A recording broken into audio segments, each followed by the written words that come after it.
РЕК Битола, согласно зелената европска транзиција, до 2030 година треба од употреба целосно да го испрли јагленот.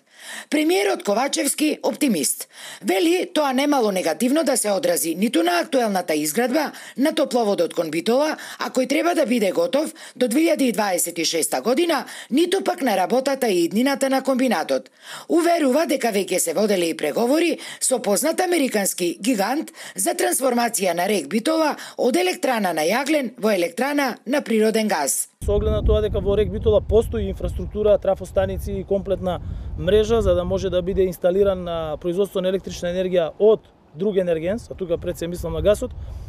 нема да представува проблем да се направи таа транзиција и дополнително што на старите наоѓалишта на јаглен ќе бидат инсталирани фотоволтаични централи кои што ќе дадат дополнителна електрична енергија, а зашто веќе проектите се финансирани од Европската банка за обнова и развој и од КФВ банката од Германија. Според него, за таа цел годинава било завршено гасоводното поврзување на Битола со гасоводната мрежа до објектот во Жиделово, кој практично бил единствената точка за прием на газ во земјава.